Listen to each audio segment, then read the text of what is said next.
Good morning everyone. Class 5th chapter 6 वृक्ष भी कुछ चाहते हैं। हम आपको पढ़ाने जा रहे हैं चैप्टर 6 वृक्ष भी कुछ चाहते हैं। वृक्ष हमें स्वच्छ सुंदर वातावरण, अच्छा स्वास्थ्य और अन्य बहुत कुछ प्रदान करते हैं। वृक्ष से हमको सुंदर वातावरण मिलता है, स्वच्छ और स्वास्थ्य अन्य बहुत कुछ प्रदान करते हैं। यानी वृक्ष हमको ऑक्सीजन देते हैं जिससे हम लोग स्वस्थ रहते हैं, शुद्ध हवा देते हैं, लकड़ी भी देते हैं, फल फूल और सब्जियां, सब कुछ हमें पेड़ पौधों से ही मिलती हैं। ठीक है, हमें इनकी देखभाल और इनकी रक्षा करनी चाहिए। इनकी इच्छाओं का भी ध्यान रखना चाहिए। उनकी इच्छाएं क्या हैं? वृक्ष, ज़्यादा से ज़्यादा वृक्ष लगाने चाहिए और हमें उन्हें काटना नहीं चाहिए। ठीक है,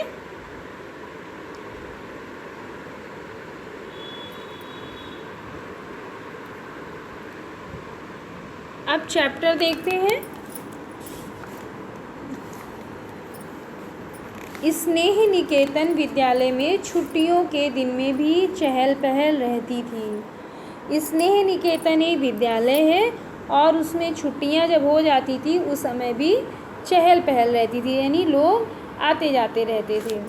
इसका कारण था कि विद्यालय से लगा हुआ छोटा सा मैदान, विद्यालय के पास एक छोटा सा मैदान था और वहाँ बच्चे खेलने आते थे।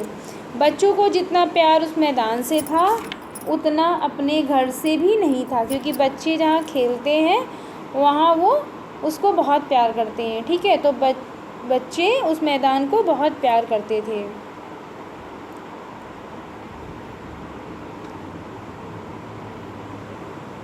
विद्यालय के सभी बच्चे नियम से अपने जन्मदिन पर विद्यालय को एक पौधा भेंट करते थे। जब उनका बच्चों का बर्थडे होता था तो सब वो बच्चे क्या करते थे, नियम वहाँ का स्कूल का था कि वो अपने जन्मदिन पर विद्यालय को एक पौधा भेंट करें। वृक्ष मित्र संघ उस पौधे को मैदान की सीमा पर लगाकर उसे हरा भरा बनाए रखने का काम करते थे। जो बच्चे थे वहाँ उस विद्यालय का नियम था कि जिस बच्चे की बर्थडे होगी वो बच्चा एक पौधा वहाँ पे मैदान में उस पौधे को लगाएगा। तो वहाँ बच्चे क्या करते थे, एक पौधा अपने जन्मदिन पर उस मैदान में लगाते थे। उस पौधे को मैदान की सीमा पर लगा देते थे। इस संघ के छात्र अपना काम रविवार को करते थे। एक वृक्ष मित्र संघ बना हुआ था। उस संघ के बच्चे जो थे, उसमें जो बच्चे आते थे वो क्या करते थे कि अपना जब बर्थडे आती थी तो एक पौधा मैदान में लगाते थे, किंतु वो पौधा वो संडे के दिन लगाते थे, रविवार को लगाते थे। हेडमास्टर जी और अध्यापकगण बच्चों को उत्साहित करते रहते थे। मैदान सुंदर बच्चों से भर गया था। वहाँ के हेडमास्टर थे और जो टीचर थे उन बच्चों को प्रोत्साहन देते थे और जो बच्चे वृक्ष लगाते थे तो बच्चों से वो जो मैदान था वो हरा भरा और सुंदर हो गया था। कुशाग्र थोड़ा बड़ा था, वो वृक्ष मित्र संघ का अध्यक्ष था।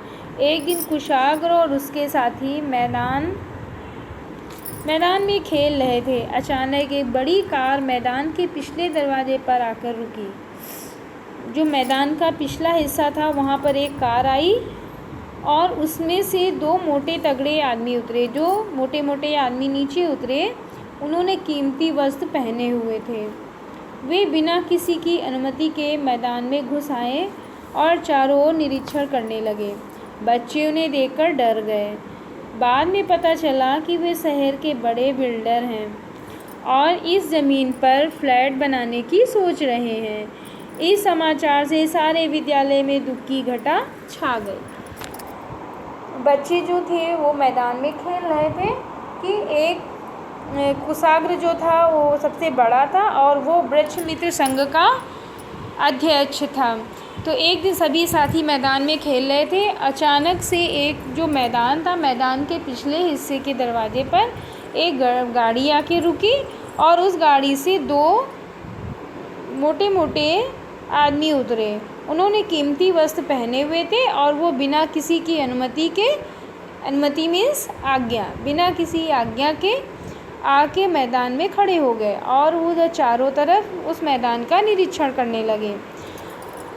जब पता किया गया तो पता चला कि वो यहाँ के शहर के बड़े बिल्डर हैं और वो ज़मीन पर फ्लैट बनाते हैं। ये समाचार सुनकर विद्यालय के जो सभी लोग थे वो परेशान हो गए। अब क्या हुआ, ये सब सोच रहे थे कि इन वृक्षों का क्या होगा। ये तो इतने बड़े हो गए हैं, हम इन्हें घर भी नहीं ले जा सकते।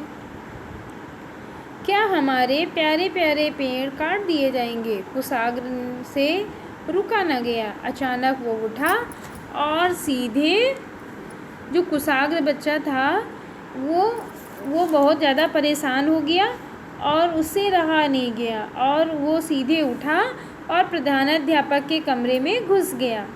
उसे अनुमति लेने की भी सुध ना रही। वो सीधे प्रधानाध्यापक जो वहाँ के थे वहाँ पहुँच गया और उसने अनुमति भी नहीं ली। घबराहट के कारण वो अनुमति लेना भूल गया। कुशाग्र ने अत्यंत रुआसे स्वर में प्रधानाध्यापक जी से पूछा, सर, क्या आप हमारे हरे भरे मैदान को बचा नहीं सकते। प्रधानाध्यापक ने उसे समझाया, ये ज़मीन हमने इसके मालिक रविकांत जी से किराए पर ली हुई थी।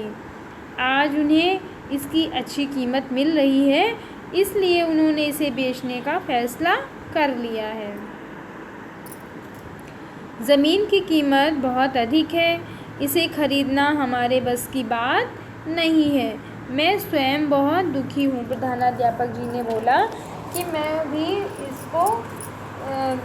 इसको इस बात से बहुत ज़्यादा परेशान हूँ, लेकिन मेरे पास इतना पैसा नहीं है कि मैं इस ज़मीन को खरीद सकूँ। ठीक है बच्चों, इतना आप लोग चैप्टर को पढ़िएगा। ओके।